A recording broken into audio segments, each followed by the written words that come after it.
Veronica deserves everything. You're worthless and always have been, my mother Frances declared, her voice cutting through the law office like a blade. I sat in the leather chair, my hands folded in my lap, watching her pace behind my sister with the confidence of someone who believed she held all the cards. The mahogany-paneled conference room felt smaller with each passing second, the weight of her words pressing down on my chest like stones.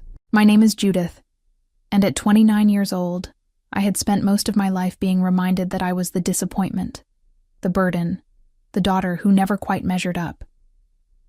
Veronica, 3 years younger and perpetually golden in our mother's eyes, sat primly beside Frances, her perfectly manicured fingers drumming against the table in anticipation. The lawyers were running 10 minutes late, but Frances couldn't contain her excitement any longer. Rose always knew Veronica was special, Frances continued, her eyes gleaming with vindictive satisfaction. Beautiful, charming, everything a grandmother could want in a granddaughter. You were just there, an obligation.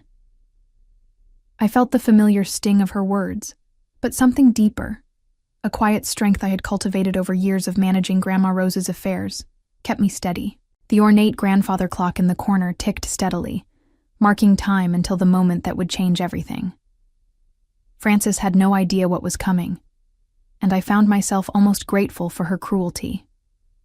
It would make what happened next feel like justice rather than revenge.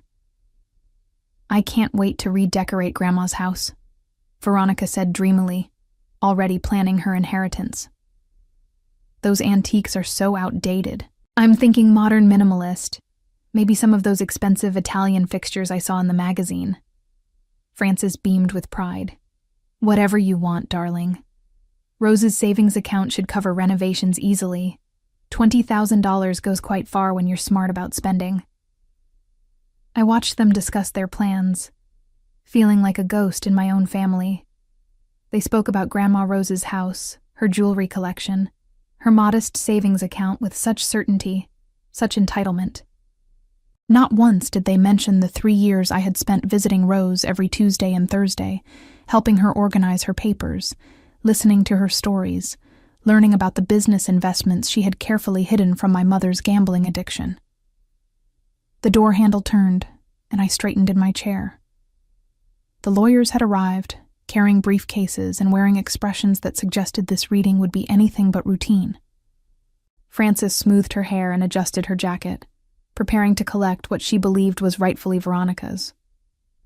What my mother didn't know was that Grandma Rose had been far more perceptive than anyone gave her credit for, and infinitely more wealthy than my family had ever imagined. The months leading up to this moment had been filled with a careful dance between my grandmother and me, one that my mother and sister had been too self-absorbed to notice. Every Tuesday and Thursday for the past 3 years, I had driven the 45 minutes from my apartment in downtown Minneapolis to Grandma Rose's modest house in the suburbs, ostensibly to help her with household tasks and provide companionship in her later years. What actually happened during those visits was far more complex. Rose would brew her signature chamomile tea, settle into her favorite armchair, and begin discussing her little projects, business investments she had been making for over 2 decades. Most people saw Rose as a sweet elderly woman living on Social Security and a small pension from her late husband's factory job.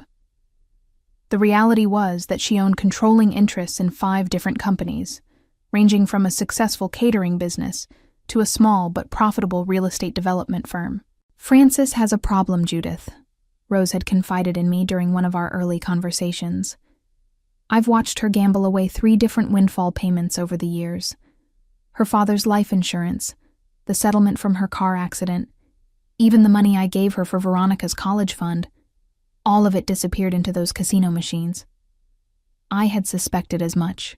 Frances's frequent business trips to nearby casinos, her mood swings that coincided with mysterious financial stress, and her constant requests for loans from Rose had painted a clear picture. What I hadn't realized was how methodically Rose had been protecting her assets from my mother's addiction. I need someone I can trust to help me manage these investments, Rose had said, sliding a folder across her kitchen table. Someone who won't see dollar signs and forget about responsibility. The folder contained corporate documents, financial statements, and partnership agreements worth approximately $15 million. Rose had spent decades quietly building this business empire, reinvesting profits and expanding her holdings, while maintaining the facade of a simple retiree. She had chosen me as her successor not out of favoritism, but out of necessity. Francis's gambling debts had put creditors on alert, and they were already sniffing around Rose's estate, hoping to collect when she passed. "Your mother believes I have $20,000 in savings and a house worth maybe $150,000, Rose had explained with a slight smile. Let her continue believing that. These businesses need protection from her creditors, and more importantly, they need someone who understands their value. I had spent those 3 years learning every aspect of Rose's investments, meeting with corporate attorneys, and ensuring that the business succession would be legally airtight. Francis and Veronica had occasionally made snide comments about my charity work with Rose, never bothering to ask what we actually discussed during our long afternoons together. Now, as the lawyers settled into their chairs and began arranging documents, I felt the weight of those secret conversations. Rose's plan was about to unfold exactly as she had designed it, and my mother's cruelty would finally come with a price she never could have imagined. Mr. Harrison, the primary estate attorney, was a distinguished man in his 60s who had worked with Rose for over 15 years. He cleared his throat and opened the official will document, his reading glasses perched carefully on his nose. Francis and Veronica leaned forward eagerly, while I remained composed, my heart beating steadily as the moment approached. "The last will and testament of Rose Elizabeth Thompson," Mr. Harrison began formally. "I, Rose Elizabeth Thompson, being of sound mind and body, do hereby bequeath my worldly possessions as follows." Francis gripped Veronica's hand, both women barely containing their excitement. They had been anticipating this moment for months, ever since Rose's health had begun declining. I watched them with a mixture of sadness and determination, knowing that their joy would be short-lived, but necessary. To my granddaughter Veronica, I leave my family home at 1247 Elm Street, including all furnishings, fixtures, and personal belongings contained within. Additionally, I bequeath to Veronica my complete jewelry collection and the contents of my savings account at First National Bank. Veronica squealed with delight, her hands flying to her mouth in theatrical surprise. Francis began crying tears of what appeared to be gratitude, though I suspected they were tears of relief at securing what she believed would solve her mounting debts. They embraced dramatically, while Mr. Harrison continued reading the formal language of the bequest. "The jewelry alone must be worth $30,000, Francis whispered loudly to Veronica. "And that house is in such a desirable neighborhood now." I felt a familiar pang of exclusion as they celebrated, but it was quickly replaced by anticipation. Rose had warned me that this moment would be difficult, that watching them receive what they believed was everything would test my resolve. She had been right. Seeing their triumphant faces, hearing their immediate plans to liquidate Rose's memory for cash, made my chest tighten with grief and anger. "To my granddaughter Judith," Mr. Harrison continued, "I leave my collection of business documents and corporate files housed in the filing cabinet in my home office." Francis actually laughed, a harsh, mocking sound that echoed through the conference room. "Business documents? What business documents? Mother never had any business besides collecting Social Security." Veronica giggled along with her mother. "Poor Judith gets the boring paperwork while I get the house and jewelry. I guess that's fitting." They exchanged a look of shared amusement, their cruelty casual and automatic. I absorbed their mockery without reaction, knowing that their laughter would turn to something very different within the next few minutes. Rose's plan was working perfectly. They were so convinced of their victory that they wouldn't see the reversal coming until it was too late. Mr. Harrison closed the will and set it aside, but he made no move to conclude the meeting. Instead, he looked directly at me with an expression that suggested the real business was just beginning. As Francis and Veronica continued their whispered celebration, a second attorney entered the conference room.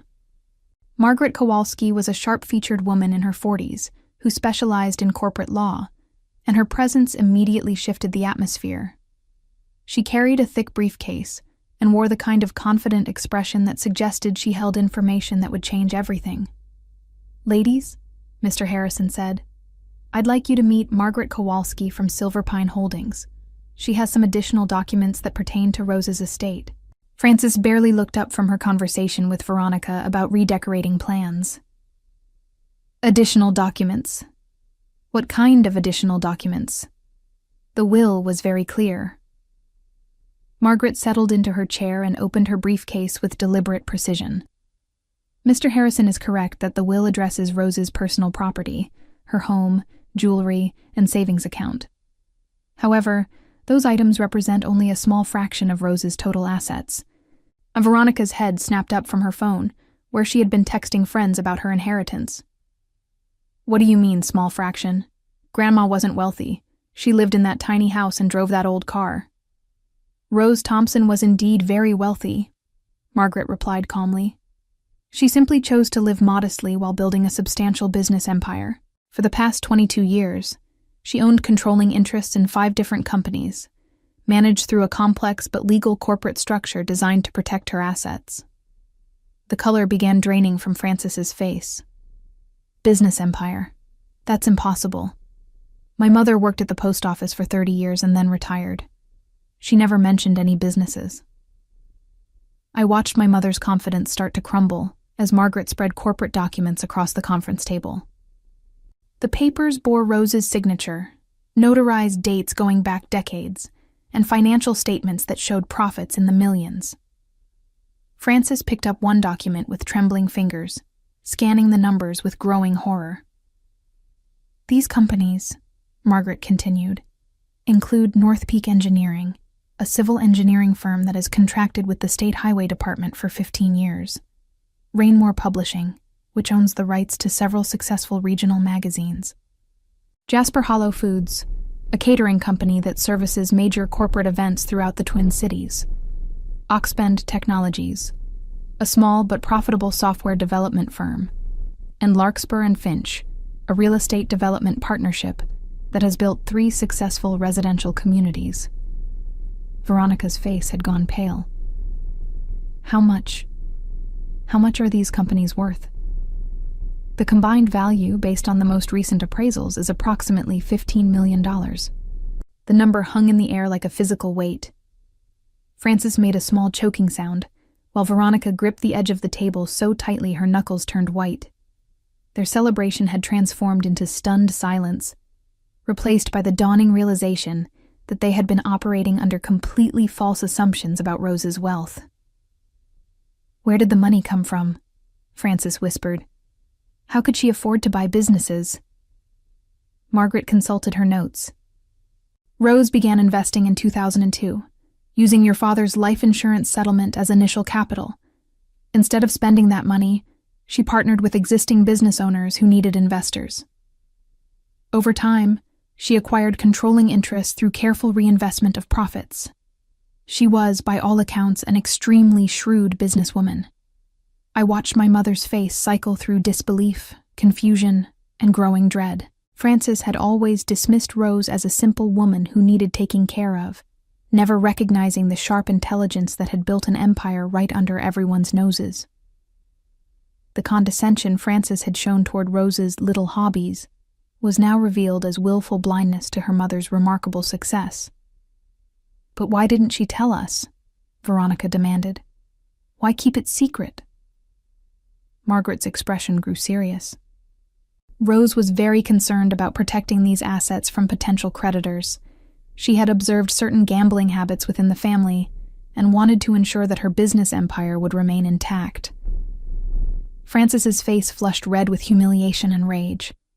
The carefully hidden truth about her addiction was now exposed in front of lawyers and documented in corporate files that could never be denied or dismissed. Margaret reached into her briefcase and withdrew another set of documents, these ones bearing more recent dates and signatures. Rose updated her corporate succession plan 18 months ago, after careful consideration of who should inherit control of these businesses. Frances lunged forward in her chair. "Veronica is her primary heir. The will clearly states..." The will addresses Rose's personal property, Margaret interrupted firmly. Corporate ownership operates under different legal structures. These businesses were never part of her personal estate. They were held in trust, with designated successors chosen based on Rose's assessment of their business acumen and financial responsibility. I felt my heart rate increase as the moment approached. For 3 years I had known this day would come, but experiencing it felt surreal.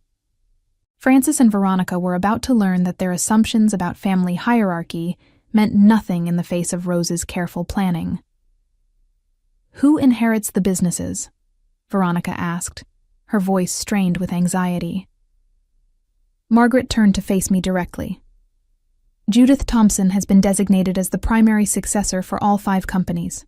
She has been working closely with Rose for the past 3 years, learning the operations and meeting with management teams. The transition is designed to be seamless." The silence that followed was deafening. Frances stared at me as if seeing a stranger, her mouth opening and closing without sound. Veronica's perfect composure shattered completely, her face contorting with disbelief and fury. "That's impossible," Frances finally managed to say. "Judith doesn't know anything about business. She's never shown any interest in—" "Actually," I said quietly, speaking for the first time since the lawyers had arrived, "I've been learning about these companies for 3 years. Every Tuesday and Thursday when I visited Grandma Rose, we went over financial reports, met with managers, and discussed long-term strategy. She was an incredible teacher." Veronica's eyes filled with tears of rage. "You knew? You knew about the money this whole time and said nothing?" "Rose asked me to keep the businesses confidential until after her death," I replied calmly. "She was concerned about protecting them from outside interference." Frances's face twisted with understanding. "Outside interference? You mean my debts?" Margaret nodded. Rose was very explicit about her concerns. She had observed multiple instances where family resources were lost to gambling debts, and she wanted to ensure that her business empire remained stable and productive. The weight of the revelation settled over the room like a heavy blanket. Frances realized that not only had she underestimated her own mother's wealth and intelligence, but that her gambling addiction had cost her family access to millions of dollars. Her years of condescension toward Rose, her dismissal of Rose's boring conversations about investments, had blinded her to the empire that was being built right in front of her. $15 million, Veronica whispered, as if saying the number might make it less real. $15 million, and you get all of it? I inherited the responsibility of managing these companies, I corrected. Rose built something remarkable, and she trusted me to continue her work. Frances stood up abruptly, her chair scraping against the floor. "This isn't fair. Veronica is the primary heir. There has to be some way to contest this." Margaret's expression remained professional but firm. "The corporate succession has been legally established for years. Every document has been properly notarized, witnessed, and filed with appropriate authorities. Rose worked with multiple attorneys to ensure there would be no grounds for contest. The trap Rose had laid was perfect in its simplicity. She had given Frances and Veronica exactly what they expected while protecting what truly mattered from their potential interference. Frances began pacing behind her chair like a caged animal, her earlier triumph now transformed into desperate calculation. "There has to be something we can do. Some legal challenge. Some way to prove that Mother wasn't in her right mind when she made these arrangements." Margaret opened another folder with practiced efficiency. Rose anticipated such concerns. She underwent comprehensive psychological evaluation 6 months ago, specifically to demonstrate her mental competency. The results show her cognitive function was well above average for her age group. I watched my mother's face as each avenue of denial was systematically closed off. Rose had thought of everything, spending years building legal barriers that would protect her businesses from the very scenario that was unfolding now. Frances's gambling addiction, her pattern of viewing family resources as her own personal bank account, had finally met an obstacle she couldn't manipulate or overcome. "But the house," Veronica said desperately. At least I still have the house and jewelry. That's something. Margaret consulted her notes with an expression that suggested more bad news. Unfortunately, there are some complications regarding those assets as well. Rose's creditors have been monitoring the estate, and there are significant liens against both the property and the jewelry collection. Francis's face went white. Liens? What liens? Your gambling debts, Francis. Several casinos have obtained judgments against you over the past 2 years. They've been waiting for Rose's estate to settle so they could collect against any inherited assets. The house and jewelry will need to be liquidated to satisfy those obligations. The final piece of Rose's protection strategy became clear. She had known that any assets left to Veronica would ultimately end up in Francis's hands, and from there would be seized by creditors. By giving Veronica the house and jewelry, Rose had effectively given her nothing, worse than nothing, since Veronica would now be responsible for the legal proceedings required to transfer the assets to the casinos. Veronica collapsed back into her chair, tears streaming down her face. So I get nothing? Nothing at all? You'll receive whatever remains after the creditors are satisfied, Mr. Harrison said gently. Unfortunately, given the value of the liens versus the appraised value of the property and jewelry, there's unlikely to be any significant remainder. Francis turned to face me with an expression of pure hatred. You planned this. You manipulated her into cutting us out. I helped Grandma Rose manage her businesses, I replied steadily. Everything else was her decision, based on her observations of this family over many years. This isn't over, Francis snarled. I'll find a way to fight this. I'll prove that you influenced her, that you took advantage of an elderly woman. Margaret's voice cut through Francis's threats with professional authority. I should mention that Rose documented her reasoning extensively. She kept detailed records of family interactions, including recordings of conversations where gambling debts were discussed. She also documented instances where family members made disparaging comments about her intelligence or business acumen. The recordings. I remembered Rose's small digital recorder, which she had started using after Francis made particularly cruel comments about Rose's supposed senility. My grandmother had been building a legal defense against exactly the kind of challenge Francis was threatening to mount. Francis sank into her chair, the fight draining out of her as she realized the scope of Rose's preparation.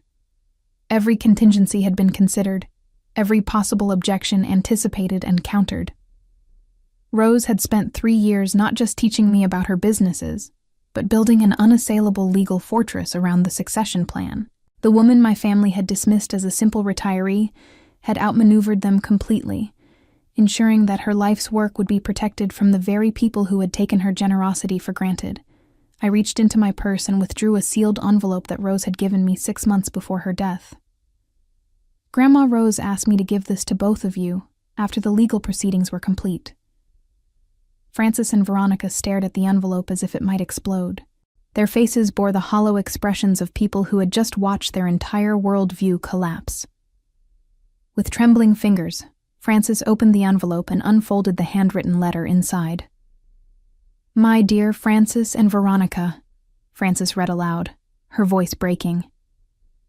If you are reading this, then my business empire has been revealed, and you understand the true scope of what you have lost. I want you to know that this was not a decision I made lightly. Veronica leaned over to read along, fresh tears spilling down her cheeks. Francis continued reading, her voice growing smaller with each word. Francis, your gambling addiction has cost this family more than you realize. The money you asked me for over the years, the loans you never repaid, came from profits these businesses generated. I calculated that your debts have cost the family over $200,000 in the past 5 years alone. Francis's hands shook as she held the letter. She kept track? Veronica, Francis read on. You have never shown interest in anything beyond spending money and acquiring material possessions. When I tried to discuss my investments with you, you dismissed them as boring old lady hobbies. You made it clear that you saw me as nothing more than a source of inheritance. Veronica sobbed openly now, the weight of her grandmother's disappointment finally reaching her. Judith, on the other hand, spent 3 years learning about these businesses, not because she wanted to inherit them, but because she genuinely cared about my well-being and respected my intelligence. She never asked me for money, never dismissed my accomplishments, and never treated me like a burden. Frances finished reading the letter, her voice barely a whisper. I leave these businesses to Judith because she has earned them through dedication, respect, and genuine love. What you inherit, or fail to inherit, is the result of choices you made over many years. I hope you learn from this experience, though I fear you may not. Love, Mother. The conference room fell silent except for Veronica's quiet crying. Frances stared at the letter for a long moment before carefully folding it and placing it back in the envelope. When she looked up at me, her expression had changed from anger to something closer to defeat. She really planned all of this, Frances said quietly. Every detail. Yes, I replied. She spent 3 years making sure everything would be legally protected and properly documented. Margaret began packing her documents. Judith, you'll need to meet with the management teams of each company within the next 2 weeks. The transition plans are already in place, but there are some signatures required to finalize the transfers. I nodded, feeling the weight of responsibility settling on my shoulders. Rose had prepared me well for this moment, but actually becoming the owner of 5 successful companies felt surreal. I'll make time in my schedule. Frances stood up slowly, moving like someone much older than her 54 years. I suppose congratulations are in order. You played this very well. I didn't play anything, I said firmly. I loved Grandma Rose, and she recognized that love. Everything else followed from there. Veronica finally looked up from her hands. What happens now? What are we supposed to do? You'll need to work with your mother's creditors to liquidate the inherited assets, Mr. Harrison explained. The process will take several months, but it should satisfy the outstanding debts. And after that? Veronica asked. After that, you'll need to build your own lives, I said, not unkindly. Grandma Rose gave you the same gift she gave me, the opportunity to learn from your mistakes. What you do with that opportunity is up to you. Frances gathered her purse and stood to leave. I suppose we won't be seeing much of each other anymore. That depends, I replied. The door is always open if you're ready to build a different kind of relationship. But the days of taking family for granted are over. Frances and Veronica discovered that the gambling debts had grown far beyond what they initially realized, with compound interest and legal fees bringing the total owed to nearly $400,000. The house and jewelry, after appraisals and legal costs, barely covered 2/3 of the debt, leaving Frances personally liable for the remainder and forcing her into bankruptcy. Veronica, now responsible for her mother's financial choices, lost her credit rating and social standing when the bankruptcy became public record, while their extended family and social circle learned the full scope of the gambling addiction that had cost them millions. Both women were forced to find employment for the first time in years, working entry-level positions while I managed a business empire worth $15 million. A daily reminder of how their cruelty and entitlement had cost them everything. Looking back on that day in the conference room, I realized that Grandma Rose had given me more than just financial security. She had taught me that true power comes from earning respect rather than demanding it, and that the most satisfying revenge is simply allowing people to face the natural consequences of their own choices.